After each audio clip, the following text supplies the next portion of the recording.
nós temos aqui as parasitoses humanas, né? E vamos começar aqui com a malária, né? Então, agente etiológico, ou seja, o agente causador, é o Plasmodium sp. SP é a denominação de gêneros, né, dos agentes etiológicos, né? Eles apresentam dois tipos de hospedeiros, né? O transmissor é o Anopheles, também conhecido popularmente como mosquito prego. Hospedeiro intermediário, o homem definitivo aqui é o mosquito. Então, nas glândulas salivares desses mosquitos é que apresenta o parasita, o Plasmodium sp, que existem vários tipos de espécies: Plasmodium vivax, falciparum, malária, né? Os mais conhecidos. E eles se alojam nas glândulas salivares desses mosquitos, né? Os protozoários.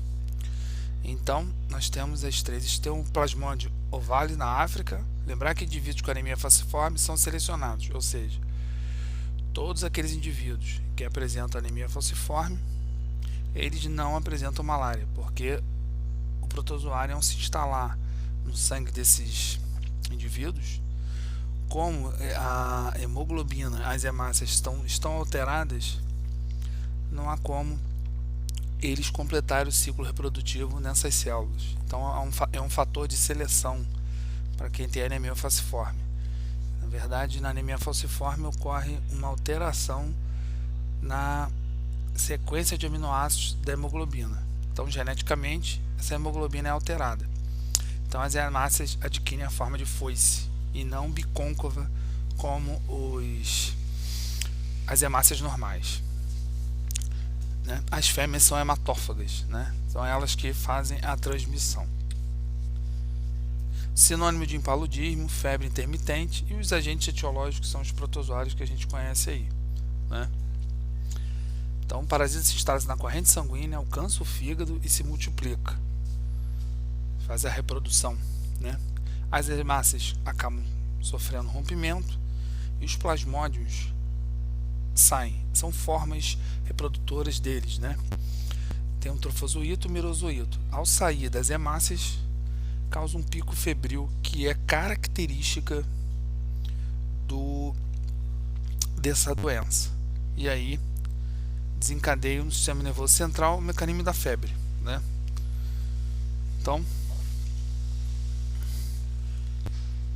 nós temos aí para cada tipo de protozoário um tipo de pico febril: febre terçã, quartã e terçã maligna. Então, dando seguimento, nós temos três tipos de protozoários e os tipos de febres característicos. Ao romper as hemácias, sempre dá o pico febril, né? Então, o plasmódio é um tipo de esporozoário, significa que ele não apresenta estrutura locomotora. A locomoção dele acontece no sangue, né? Porque os protozoários são classificados de acordo com a estrutura locomotora. E no caso, o plasmódio não tem estrutura locomotora. Então, o mosquito Anopheles, ele pode, ao picar a pessoa infectada, ele adquire parasita, né? Então, ele também infecta outras pessoas, tem infecção no fígado, nas células das hemácias, acarretando a anemia, e ocorre a transmissão mosquito para uma outra pessoa e reinicia-se o ciclo, né? O que é importante vocês saberem é que existem dois ciclos reprodutivos, né? Os merozoítos, em que eles se reproduzem e tem seu ciclo de reprodução no fígado e nas hemácias, né? E os esporozoítos, que é o meio de infecção do mosquito para o homem.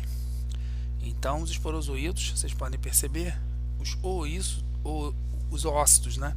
Ocistos, na verdade, são ovos em que vão ser eclodidos. E eclode é onde? Na parede do estômago dos mosquitos. Ocorre infecção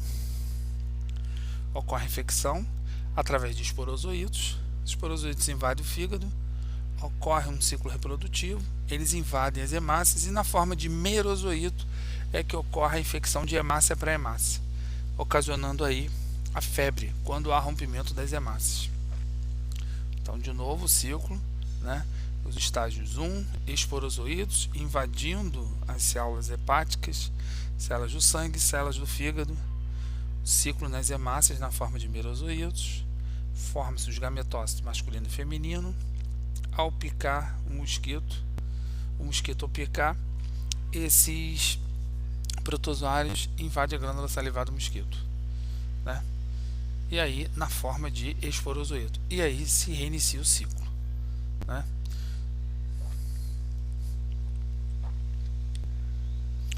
Outra doença importante é a doença de Chagas, outra protozoose. A malária é uma protozoose, a doença de Chagas também. Então, é causada pelo Trypanosoma cruzi. O agente etiológico é o Trypanosoma cruzi. O vetor são o Triatoma infesta, o barbeiro. Então, o barbeiro, de tamanho real, ele pica e defeca. Ao coçar, a forma tripomastigota invade o sangue. E no caso da malária, você tem um órgão afetado que é o fígado. Aqui na doença de Chagas é o coração. E aí eles na forma amastigota conseguem se reproduzir, né? Então os animais silvestres são os reservatórios. O barbeiro adquire esse Trypanosoma e infecta o indivíduo sadio. Então as espécies mais comuns de barbeiro é o Triatoma infestans, ok? 6 meses a 2 anos é a vida desses animais, o ciclo de vida, né? Os sintomas: aumento do fígado do baço. O baço é um órgão linfóide, um órgão de defesa. Ele, na tentativa de proteger, há uma proliferação das células de linfócito. Dor nos gânglios, vermelhidão, inchaço nos olhos e febre. Então, uma característica é um inchaço nas pálpebras, né? Sinal de Romana. Enxagoma de inoculação, ou seja, um inchaço após a picada. Outros sintomas: cefaleia, anorexia, linfoadenomegalia, hepatoesplenomegalia, quer dizer, aumento do fígado e do baço, miocardite, mingoencefalite. Outra protozoose, a leishmaniose. Então, uma doença em que eu tenho o transmissor, o mosquito palha. Então, nós temos a leishmaniose tegumentar, em que o mosquito palha atinge, ao transmitir, né, a leishmania, ele pode afetar tanto a parte cutânea tegumentar, como ele ter uma infecção mais interna, no caso nas vísceras, né? Os animais silvestres domésticos são as fontes também de infecção, são reservatórios também por insetos que se alimentam de sangue com mosquito palha, encontrados em locais úmidos e escuros, onde há muitas plantas, por exemplo. Então há uma proliferação desses mosquitos. Então nós temos leishmaniose cutâneo-mucosa, afeta a pele, as mucosas, transmitida apenas na região de mata. Visceral ou americana, chamada de calazar, afeta os órgãos internos, transmitida nas cidades através dos cães, e alta letalidade. Então, tipos de leishmaniose: forma clínica doença, visceral. Esse aqui é o agente etiológico: infanto, né? Leishmania, cutânea, leishmaniose. Leishmania amazonense, brasiliense são os agentes etiológicos. Mucocutânea atinge as mucosas e a cutis, brasiliense e guianense, e cutâneo difusa, leishmania amazonense. Então aqui é o ciclo. Então nós temos os vetores, né, com o Trypanosoma, ele infecta o indivíduo, né? Então você tem sempre os ciclos de infecções. Os animais silvestres e domésticos, eles são os chamados reservatórios, né, desses protozoários. O mosquito palha é o transmissor, né? Ele transmite, então ele pode ser infeccionado, adquirir esse protozoário pelo cachorro. É um reservatório natural. Os cães convivem com humanos em lugares onde há um alto número de animais contaminados. E o mosquito palha há maior risco. Então ele vai picar o animal e vai passar para o homem, né? Então existe uma letalidade. Estão mais propensas às doenças as crianças, né? Com a imunidade baixa. Então a picada do mosquito palha é o flebotomídeo ou flebótomo, né? Então repare que há uma transmissão do homem por cão via mosquito palha, do homem por roedores via os mosquitos palhas, né? Então flebotomídeo são os mosquitos, né?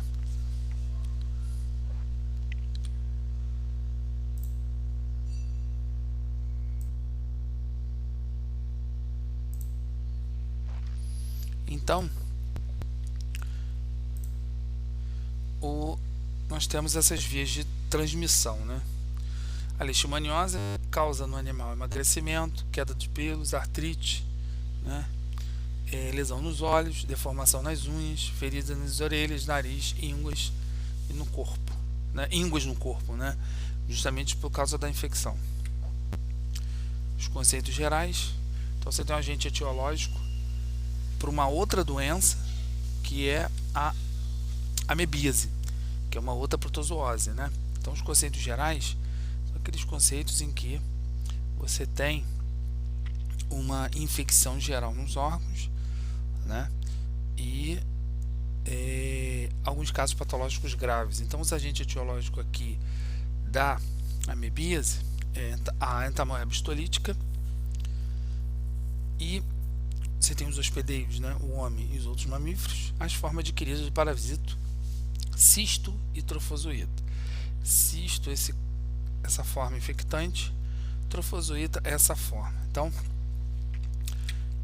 a amebíase é uma infecção causada pela entamoeba histolítica, né?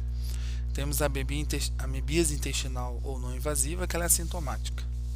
Então, você tem abscesso hepático, amebíase pleuropulmonar, pericardite. A pericardite é uma inflamação próxima ao pericárdio, né? Que é uma membrana que envolve o coração, envolvimento do cérebro, pele ou genitais. Então a amebíase você adquire como? Através do alimento, cistos da ameba. Isso atinge o intestino, causa lesões graves. Então lesa os vasos sanguíneos intestinais. Então elimina as fezes junto com o cisto. Esses cistos com as fezes podem contaminar a água e os alimentos, reiniciando o ciclo. Então você tem cistos maduros, ingeriu, eclodiu, multiplicou, forma de trofozoíto, forma de cisto. Cisto maduro chega nas fezes, né? Você tem a forma de trofozoíto alojando no intestino grosso e chega no 4 com a formação dos cistos. Sai junto com as fezes, reiniciando o ciclo. Isso aqui é a ameba causadora da amebíase, ou entamoeba histolítica. Se é giardíase, é a mesma forma de transmissão, mas o agente etiológico é Giardia lamblia, tá? Então tem quase os mesmos aspectos da amebíase. Possui enzimas proteáses que poderiam agir sobre glicoproteínas de superfície e lesar as microvilosidades.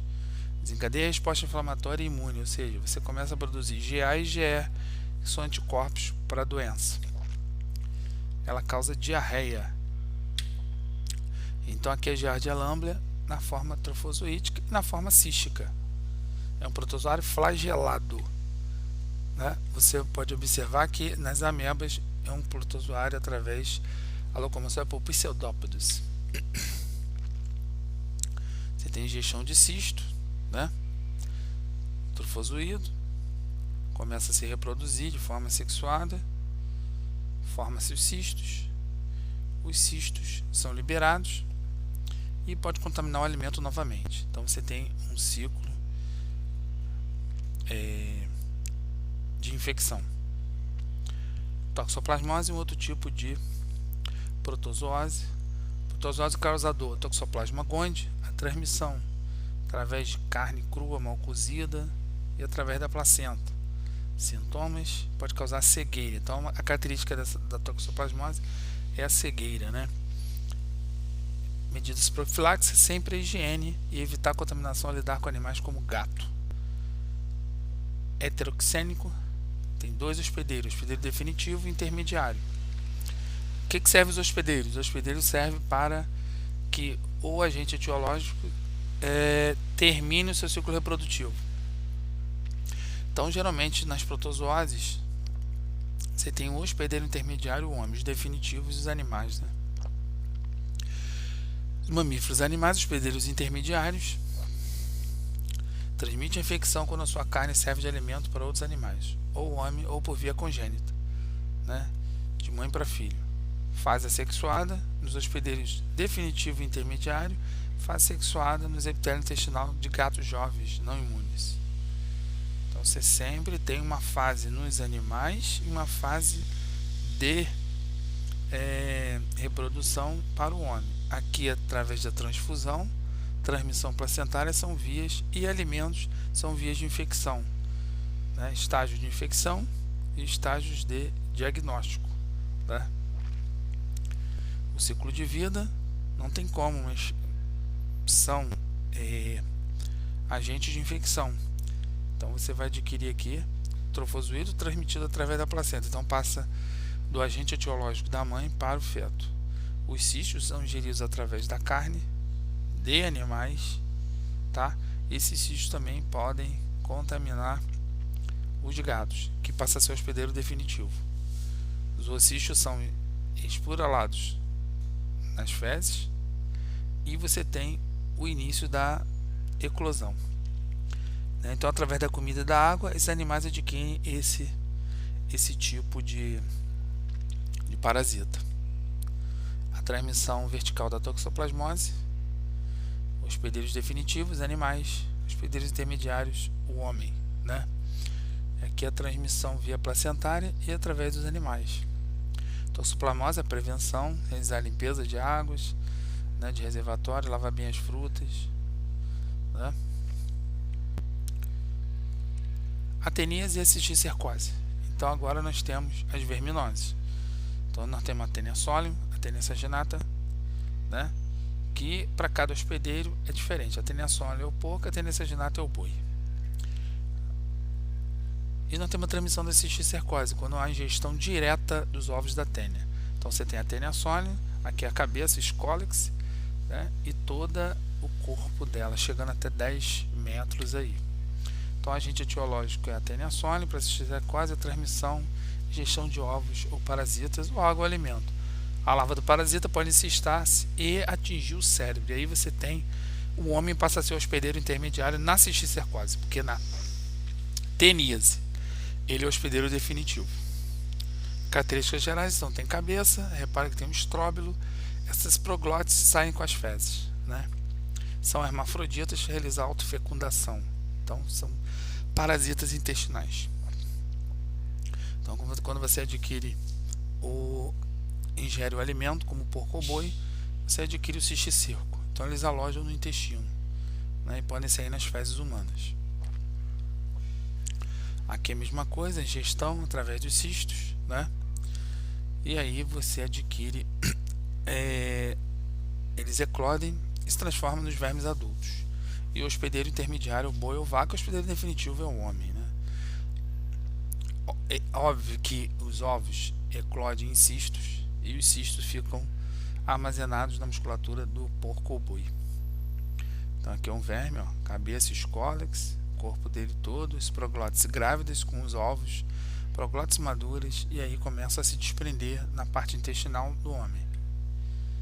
A cabeça, as ventosas de aderência, aqui é o escólex. Então Taenia solium, hospedeiro intermediário porco, definitivo humano, Taenia saginato boi e o hospedeiro definitivo humano, né? Taenia saginato e Taenia solium. Ascaridíase ou outra verminose, então é causada pelo chamado Ascaris lumbricoides.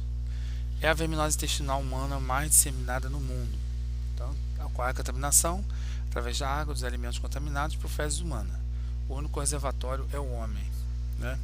Então é interessante que quando você ingere esses ovos, eles se tornam vermes adultos, produzem mais ovos, eles podem atingir a circulação sanguínea, atingindo pulmão, né? E a autocontaminação quando chega na cavidade digestória da boca. Então pode engolir novamente os ovos. Então na traqueia são deglutidos e retornam para o intestino. Então chegando na traqueia, porque você ingere, vai para a corrente sanguínea, chega no pulmão, do pulmão chega na traqueia na cavidade bucal e engole novamente. Então existe uma autocontaminação aí. As larvas perfuram o intestino, caem na circulação de onde são levadas para os pulmões, né? O hábitat, então você tem a forma adulta e ele fica alojado no intestino delgado. Então fixa a parede intestinal através dos lábios, né? E aí acontece a infecção. Então as caridíases, você tem os cistos, né? Aqui nós temos ovos levando aos cistos e os cistos na fase adulta, né? Então através do exame parasitológico de fezes você consegue observar se a criança tem as caridíases ou não. Os sintomas: dor na barriga, diarreia, náusea, falta de apetite, entre outros, né? Tosse, catarro com sangue ou crise de asma. Ancilostomias e ancilostomose é também chamada de amarelão, é um outro tipo de protozoose. Então você tem duas espécies, Duodenale, né? São parasitas do homem. Necata americano, mais frequente. Ancilóstoma é a boca em forma circular. Então, nós temos vários tipos de ancilóstoma, né? Que é o gênero desses protozoários. E aí nós temos aqui alguns parasitas de cães e gatos, e Ancilóstoma canino e o brasiliense. Então, Ancilóstoma duodenale você adquire como? Com os pés descalços. Então, as larvas começam a penetrar, óbvio que vem das fezes contaminadas, né? Então, um ciclo sempre intermitente. Fezes com ovos, larvas adquirindo a corrente sanguínea, né? Vive no intestino delgado do homem, perfura o intestino causando hemorragia. Esse é alimento de sangue, então tem uma boca circular e faz aderência aqui na cavidade bucal, né? Faz uma aderência direto na mucosa intestinal. O personagem de Jacatatu de Monteiro Lobato apresentava esse tipo de característica de doença, chamada de amarelão. Quando invade o sangue, invade o fígado, isso traz um aspecto amarelado ao paciente, né? Ancilóstoma duodenale, brasiliense, canino, sempre com a boca circular, por isso que é estoma-boca ânsia circular. O agente etiológico, duodenale ou necata americano, penetração das larvas na pele, diarreia, anemia, prostração, né? Profilaxia, sempre uso de calçados. Então, ancilostomose, você tem as fases, né? E a profilaxia, sempre lavando bem os alimentos, andando calçado, né? Isso é importante. Então, observando o ciclo, as larvas penetrando, adquirindo a corrente sanguínea, se alojando no intestino, as fêmeas colocando os ovos, a reprodução, os ovos expelidos com as fezes, os ovos liberando as larvas e as larvas penetrando no pé novamente. Então, alguns sintomas característicos: cólica, vômito, anemia, né? Por quê? Porque vai sugando o sangue e os vermes sugam, e isso vai tendo uma baixa taxa de hemácias, né? Além de afetar algumas células, trazendo um aspecto amarelado ao indivíduo, pelo fato decorrente da anemia. Aqui nós temos um outro tipo de verminose, que é a filariose bancroftiana, causada pelo Buchereria bancroft, é chamada elefantíase, né? Então nós temos medidas profiláxicas. Essa verminose, ela é transmitida pelo mosquito Culex, que vai transmitir essa verminose. Então vai atingir a circulação linfática e vai haver um entupimento, né, obstrução desses vasos, causando inchaço. o ciclo evolutivo, a picada, inchaço e novamente com a picada pode infectar o próprio mosquito. Então aqui ocorre a reprodução sexuada, as larvas produzidas, né? O mosquito adquire a larva pela picada e novamente infecta o homem através da própria filária, né? Filária também, por isso que é chamada de filariose. A filariose linfática, linfotíase, é causada pela Wuchereria bancroft. Macho e a fêmea, né, se reproduzindo, as larvas são chamadas de microfilárias. Os vermes adultos vivem nos vasos linfáticos e nos linfonodos, né? Então aqui é uma diferença entre o Aedes aegypti e o Culex. Os hábitos diurno, o outro é noturno. Distribui os ovos pela borda do criadouro, coloca ovos de maneira agrupada, voa silenciosamente, provoca um zumbido ao voar. Então aqui os inchaços e a obstrução dos vasos linfáticos, onde o mosquito pica, né? E aqui o verme e os vasos linfáticos, circulação linfática. Nós temos aqui, por fim, as micoses, né? Micose de unha, candidíase genital. São as micoses, são o que? São doenças causadas por fungos, né? Micose do couro cabeludo, né? Micose da virilha, candidíase genital, micose de praia. Então a candidíase, nós temos aqui a micose sistêmica causada por várias espécies de leveduras, gênero Cândida. Por isso que é o Candida albicans, é o patógeno mais comum, atingindo a pele, a mucosa e o trato gastrointestinal, né? Elas formam hiper e pseudo-hifas, que são as células fúngicas. Tipos de candidíase: região bucal, dobras cutâneas, região genital e envolve a região ao redor das unhas e relaciona-se com as unhas, né? É uma espécie de fungo que causa essa infecção. Aqui a Candida albicans, que é o agente etiológico da candidíase, né? Causando lesões nas mucosas, né? Aqui vaginal e bucal. Então, estamos finalizando aí as protozooses, verminoses e as micoses, né? No geral, tratadas aí com antibióticos. As profilaxias, isso vai depender muito mais o uso de telas, uso de repelentes, usos de a lavagem, a limpeza do alimento, tratamento com antibióticos, porque nós vamos ter aí as infecções gerais causadas por esses parasitas, né? Então vamos finalizando com as micoses.